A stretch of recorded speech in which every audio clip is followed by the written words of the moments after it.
नमस्कार विद्यार्थी मित्रों, श्री स्वामीनारायण हाईस्कूल सेक्टर 23 गांधीनगर ધોરણ 9 વિષય હિન્દી બાય જે.કે. ચૌધરી यूट्यूब चैनल पर आपનું हार्दिक स्वागत करूँ छूँ। कुछ शब्दार्थ देखते हैं। धब्बा यानी दाग, कलंक, हस्ती माने अस्तित्व, लपटे यानी ज्वालाएं, समता यानी समानता, व्यथा यानी दुख, पीड़ा, रुख यानी वर्तन, व्यवहार, निखिल यानी सारी, संपूर्ण, अभिभव यानी आदर, भव माने संसार, दुनिया, वैभव यानी संपत्ति, आपा, अभिमान। मुहावरे हैं गर्क होना, डूब जाना, तहस नहस होना, नष्ट होना, पासा उल्टा पड़ना, परिस्थितियां विपरीत होना। निम्नलिखित प्रश्नों के एक एक वाक्य में उत्तर दीजिए। उसका जो स्वाध्याय है उस स्वाध्याय भी हम देख लेते हैं। पहला प्रश्न है, प्रस्तुत कविता के रचनाकार का नाम बताइए। प्रस्तुत कविता युग और मैं कविता के रचनाकार का नाम है नरेंद्र शर्मा। दूसरा प्रश्न है, गगन और धरती से क्या हो रहा है। गगन से आग के गोले बरस रहे हैं और धरती से ज्वालाएं उठ रही हैं। सात समुंदर में क्या हो रहा है। सात समुंदर में हिंसा की आग से पानी बरस रहा है। हिंसा की आग से पानी बरस रहा। काव्य शीर्षक का समानार्थी शब्द दीजिए। तो हम यह भी कह सकते हैं कि युग और मैं यानी युग माने जमाना और मैं यानी कवि स्वयं, जिन्होंने ये लिखा है। कवि नरेंद्र शर्मा ने यह रचना का निर्माण किया है, इसलिए स्वयं कवि है। जमाना और कवि, यह बात हम कह सकते हैं। संक्षिप्त में उत्तर लिखिए। बुद्धि और हाथ किस कार्य के लिए है। बुद्धि का कार्य संसार के अज्ञान को दूर करके यहाँ छाई जड़ता मिटाना है। हाथों का काम बुद्धि के मार्गदर्शन में पृथ्वी को स्वर्ग की तरह सुंदर बनाना है। दूसरा प्रश्न है, ज्ञान और पृथ्वी की कैसी स्थिति हो रही है। ज्ञान अपनी गहराई को खो रहा है और पृथ्वी दुख के समुद्र में डूब रही है। मानव की क्या स्थिति हो गई है। मानव ईश्वर बनने का प्रयत्न कर रहा है। मनुष्य ईश्वर बनने का प्रयत्न कर रहा है। उसे सारी सृष्टि पर अपना नियंत्रण स्थापित करना है, राजा बनना है, सबसे बड़ा बनना है। परंतु आज वह सब छोड़कर अपने ही विनाश में लग गया है। ऐसी हरणफार भरने के लिए वो आगे बढ़ रहा है। इसके कारण वो खुद का नुकसान कर रहा है, अपने पैरों पर ही कुल्हाड़ी मार रहा है। यानी वो खुद आज विनाश कर रहा है, ध्वंस कर रहा है। सविस्तार उत्तर दीजिए। कवि के हृदय में कैसी व्यथा है, कैसा दुख है। कवि क्या दुख का अनुभव कर रहे हैं। कवि नरेंद्र शर्मा के हृदय में एक ऐसी व्यथा है, ऐसा दुख है, जिसके बारे में वो कहते हैं कि संसार में जो हो रहा है संहार, वही संहार के दृश्यों को देखकर वो खुद बहुत दुखी है। उसे लगता है कि ऐसी स्थिति में उसकी चिंता करने वाला कोई नहीं है, किसी की कोई चिंता नहीं करता। कवि तो ठीक बात है, लेकिन समस्त मनुष्यों में कोई किसी की चिंता करने वाला नहीं होता है। उसकी करुण कथा को सुनने में किसी की दिलचस्पी नहीं है। कवि अपनी पीड़ा के घूंट पी लेने में ही अपनी भलाई समझता है। जिस पर जो बात आती है उसे ही खुद को अपना जहर पीना पड़ता है। वही कुंट लेखक कहते हैं कि मैं खुद पी रहा हूँ। सारी दुनिया को दुख में डूबी देखकर वह भी गम के समुद्र में डूब जाना बेहतर मानता है। पूरी दुनिया का ध्वंस हो जाएगा तो हमारा भी ध्वंस हो सकता है, इसमें हम भी उसमें डूब जाए, हमारा भी विध्वंस हो जाए, हम भी नष्ट हो जाए। तो कवि यही कहना चाहते हैं कि सारी दुनिया उसमें चली जाए, उस गम के समुद्र में डूब जाए, तो मैं भी उस गम के समुद्र में डूब जाना चाहता हूँ, बेहतर मानता हूँ। उसे लगता है कि ऐसी स्थिति में उसका कोई भी निराशा नहीं बैठने वाला। इस प्रकार कवि के हृदय में घोर दुख और निराशा है, घोर दुख दर्द है। दूसरा प्रश्न है, युग और मैं कविता का संदेश लिखिए। युग और मैं कविता में कवि नरेंद्र शर्मा ने संसार की स्थिति के संदर्भ में अपनी स्थिति देखी है। कवि कहता है कि प्रायः मनुष्य अपनी मामूली पीड़ा को भी बड़ी मानने लगता है। मनुष्य अपनी छोटे से छोटी पीड़ा होती है, उस पीड़ा को भी वो बड़ी मानता है। उसे लगता है कि उसके अस्तित्व को कोई महत्व नहीं है। किस मनुष्य को इस धरती पर आया है, उसका क्या अस्तित्व है, इसका कोई महत्व नहीं है। मनुष्य प्रस्तुत कविता के माध्यम से कवि कहना चाहता है कि दुनिया की स्थिति देखकर मनुष्य को कभी हताश और निराश नहीं होना चाहिए।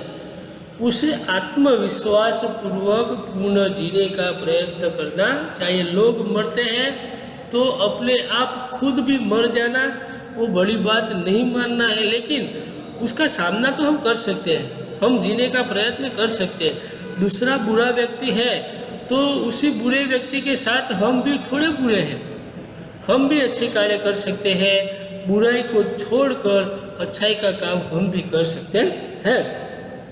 तो हमारा जो आत्मविश्वास है, हमारा जो कॉन्फिडेंस है, वो कॉन्फिडेंस को हमें घुमाना नहीं है। कोरोना की स्थिति आज चल रही है, इसका मतलब कि हम भी कोरोना से ग्रस्त हैं ऐसा मानना नहीं है, लेकिन उससे बचाव करना है। जिस प्रकार कोई उसकी वैक्सीन भी नहीं है, इसकी वैक्सीन एक मास्क है, मास्क पहनकर हमें अपने घर में बैठे रहना है। वो सबसे बड़ी आत्मविश्वास को होना नहीं कि दूसरे लोगों को आया, हमारे सगे संबंधी को कोरोना आया है तो हमको भी आ जाएगा, तो हमें ऐसी डरना नहीं है। हमने अपने आप का जो विश्वास है, इसी विश्वास को तोड़ना नहीं। यही संदेश कविता का भी है और ये कोरोना का भी है। ये बात हम आज आपको बता देते हैं। संदर्भ सहित स्पष्टीकरण दीजिए। मानव को ईश्वर बनना था, निखिल सृष्टि वश में लानी, काम अधूरा छोड़कर रहा आत्मगात मानव ज्ञानी। सब झूठे हो गए निशाने, तुम मुझसे छूटे तो क्या। और दूसरा है, जाने कब तक गांव भरेंगे इस घायल मानवता के, जाने कब तक सच्चे होंगे सपने सबकी समता के। सब दुनिया पर व्यथा पड़ी है, मेरी ही क्या बड़ी व्यथा। पहली पंक्ति काव्य पंक्ति है। प्रस्तुत पंक्तियाँ जो नरेंद्र शर्मा की युग और मैं कविता से ली गई है, इनमें कवि ने बताया है कि मनुष्य किस तरह अपनी प्रगति की राह से भटक कर गुमराह हो गया है। मनुष्य ने विज्ञान के क्षेत्र में अनोखी सिद्धियां प्राप्त कर ली है। विज्ञान इतना आगे बढ़ गया है, इतनी प्रगति आज मनुष्य ने विज्ञान के बारे में की है। इन सिद्धियों के बल पर वह स्वयं को ईश्वर समझने लगा है। विज्ञानी बन गया है तो इसके कारण वो स्वयं को परमात्मा मानता है, ईश्वर मानता है, भगवान मानता है कि मैं जो कहूँ वही होगा। ऐसी सिद्धियों वाले देश सारी दुनिया पर अपना अधिकार करने के फेर में पड़ गए हैं। उन्होंने ईश्वर बनने की राह छोड़ दी और अपना ही विनाश करने लगे। कवि कहता है कि जब सबने अपनी राह छोड़ दी तो मैं अगर भटक गया तो इसमें मेरा क्या दोष है। तुम मुझसे छूटे तो क्या, मैं भी इसमें शामिल हो गया। यही बात कवि कहना चाहते हैं कि आज दुनिया में हमने देखा है, आज वर्तमान समय अभी ये महामारी चल रही है, उस महामारी की बात करें तो वो महामारी हम समझते हैं कि वो चीन ने फैलाई है। तो चीन वो समृद्ध बनना चाहता है, वो खुद क्या करना चाहता है, सब पूरे देश में पूरे विश्व में वो आगे आना चाहता है, इसलिए ऐसा कार्य किया। लेकिन उसने जो कार्य किया है वो बहुत ही गलत किया है, क्योंकि निर्दोष लोगों की जानें इसमें जा रही है। इसलिए कवि को यही दुख है कि स्वयं विज्ञानी है, विद्वान है, इसका कारण यही नहीं कि वो स्वयं परमात्मा बन गया, भगवान बना। भगवान तो कोई इस दुनिया में बन नहीं सकता, संपूर्ण कोई नहीं है इस दुनिया में। इसलिए ईश्वर कोई नहीं है, भगवान कोई नहीं है, चाहे जो कुछ भी करे, जो कार्य बड़े से बड़ा कार्य करे, तो भी परमात्मा वो नहीं है। दूसरी काव्य पंक्ति है, जाने कब तक घाव बढ़ेंगे। कवि प्रस्तुत काव्य पंक्ति में कवि कहना चाहते हैं कि दुनिया के भविष्य के प्रति इसमें निराशा प्रकट की है कि वर्तमान में संसार संहार की वृत्तियों से उलझा है, चारों ओर विध्वंस की स्थिति है, एक पूरा विनाशी कर रहा है, विध्वंसी कर रहा है, एक दूसरे पर प्रभुत्व स्थापित करने की होड़ है कि तुमसे बड़ा मैं हूँ। आज हमारे पड़ोसी देश भारत के पड़ोसी जो पाकिस्तान है, और बार बार वो सैनिकों पर सीज फायर कर रहा है। कभी भी हमारे सैनिक वहाँ शहीद हो जाते हैं। ऐसी स्थिति आज चीन में हुई, चीन की सरहद पर भी ऐसी स्थितियाँ चल रही है। हमारे जो सैनिक हैं उन सैनिकों को आज मारते गिराते हैं, लेकिन उसका सामना भी हम करते हैं, सामना तो करेंगे, लेकिन ये होड़ लगी है, होड़ की वजह से निर्दोष लोगों की जाने जा रही है। यही बात कवि कहना चाहते हैं, विध्वंस हो रहा है। ऐसी दशा में मनुष्य की बराबरी यानी समानता की बातें केवल बातें ही रह जाएगी, कोई समान नहीं है। हम वो कहते हैं कि चीनी और भारत के लोग भाई भाई है, नहीं है। मनुष्य सब ये भाई भाई का जो काम करते हैं, बात करते हैं, वो बात ही कुछ गलत है। भाई भाई बनना यानी कि एक दूसरे के काम आना, एक दूसरे की हेल्प करना। जब तक संसार में शांति और भाईचारे की भावना नहीं होगी, तब तक मनुष्यता का वातावरण नहीं बनेगा। एक व्यक्ति दूसरे को अपने भाईचारे की वसुधैव कुटुंबकम की भावना अगर नहीं रख सकता, तब तक ये वातावरण अच्छा नहीं बन सकता। बिना उसके मानव की समानता का आदर्श कभी व्यवहार में नहीं आ सकेगा। कवि कहता है कि जब सारी दुनिया गैर बराबरी की पीड़ा से परेशान है, तो मैं अपनी पीड़ा की क्यों चिंता करूं। पूरी दुनिया में ये पीड़ा है, तो कवि भी कहना चाहते कि मैं भी इस पीड़ा से ग्रसित हूँ, मैं क्या कर सकता हूँ, इस पीड़ा का सामना कर सकता हूँ। सभी लोग जो पीड़ा का अनुभव कर रहे हैं, मैं भी यही पीड़ा का अनुभव कर रहा हूँ। कुछ विरोधी शब्द है, देखते हैं। हस्ती, अंगार और समुद्र। हस्ती का विरोधी है नास्ति, अंगार का विरोधी है ओला, और समुद्र का विरोधी है पोखर। कुछ समानार्थी शब्द यहाँ दिए गए हैं, उसका वाक्य में प्रयोग भी करना है, तो देखते हैं। अनगिनत, असंख्य, आज अनगिनत लोग मर रहे हैं, ऐसा वाक्य प्रयोग कर सकते हैं। गगन यानी आकाश, गगन से आज ओले पड़ रहे हैं, या बम के गोले पड़ रहे हैं, ऐसा वाक्य प्रयोग कर सकते हैं। दुनिया, जगत, संसार, आज दुनिया में महामारी फैल चुकी है, ऐसा वाक्य प्रयोग हम कर सकते हैं। निखिल, निखिल सृष्टि को वश में लाना है, ऐसा वाक्य प्रयोग हम कर सकते हैं। तहस नहस यानी बर्बाद, दंगे में सारा गांव तहस नहस हो गया।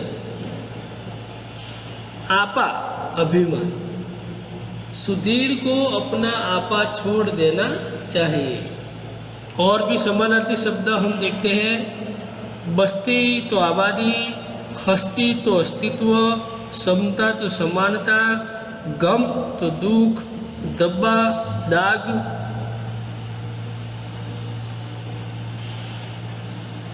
घाव तो जख्म, भव तो संसार, व्यथा तो पीड़ा। इसी प्रकार स्वाध्याय के प्रश्न हम दे सकते हैं। एक और लास्ट प्रश्न है 7वां।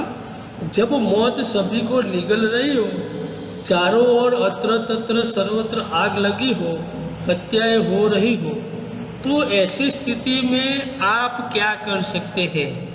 तो आप खुद भी लिख सकते हैं कि मैं ये कर सकता हूँ, वो कर सकता हूँ। मैं यहाँ बताता हूँ आपको कि हम क्या कर सकते हैं। उदाहरण के तौर पर हम लेते हैं कि कहीं आग लगी हो, तो आग लगते हैं तो उसके साथ में हम पहले तो 108 नंबर पर डायल करेंगे, एम्बुलेंस बुलाएंगे, पुलिस को बुलाएंगे। जब मौत सभी को निगल रही हो तो वह मेरे बस की बात होगी तो मैं सबकी सहायता करूँगा। अगर वह मेरे बस की बात नहीं हो तो भी मैं भीतर से स्थिर रहकर मेरे हिस्से में मेरा जो भी कर्म होगा, मेरा जो काम होगा वो मैं काम करूँगा। मैं तनिक भी विचलित नहीं हो पाऊँगा। चारों ओर अत्र तत्र सर्वत्र आग लगी हो, मेरी चारों ओर जब आग लगी हो तब सबसे पहले मैं किसी पुलिस को या एम्बुलेंस को बुलाने का प्रयत्न करूँगा। मेरी आसपास वाले लोगों को बुलाने का प्रबंध करूँगा। मेरी आसपास वाले लोगों को और जानवरों को बचाने में जुट जाऊँगा। जितनी भी हो सके मैं उन सबकी सहायता करने की कोशिश करूँगा। अगर हत्या हो रही है तो हत्या हो रही हो तो मैं क्या करूँगा? जब मेरे इर्द गिर्द हत्याएं हो रही हो तब भी मैं हत्या को रोकने का भरसक प्रयास करूँगा। यानी जितना भी हो सकता है उतना मैं प्रयत्न करूँगा। हत्याएं करने वाले लोगों के दिलो दिमाग को शांत करने की कोशिश करूँगा और चैन के प्रकार हत्याएं रोककर ही रहूँगा। यानी कुछ भी कर सकते हैं। आज महामारी कोरोना की चल रही है तो इस ऐसी महामारी में हम कुछ नहीं कर सके, क्योंकि कोरोना ग्रसित के साथ पास हम जाएंगे तो हमें भी कोरोना लग सकता है। तो ऐसी स्थिति में भी हम उनके पास जा सकते हैं। डॉक्टर जाते हैं, नर्स जाते हैं, लेकिन वो संपूर्ण प्रकार के जो वस्त्र होते हैं वस्त्र पहनकर उनके पास जाएंगे तो उसकी सेवा भी हम कर सकते हैं, उसकी मदद कर सकते हैं। किसी को मास्क बांटते हैं, किसी को सैनिटाइजर बांटते हैं और ऐसी स्थिति में ऐसा कार्य कर सकते हैं। तो कोई भी स्थिति ऐसी परिस्थिति आती है तो ऐसी परिस्थिति में हमें कभी भी अपने आत्मविश्वास को खोना नहीं है और जितनी बात हम काम कर सकते हैं, जितना कर्म हम कर सकते हैं उतना काम भी हम करते रहेंगे। धन्यवाद।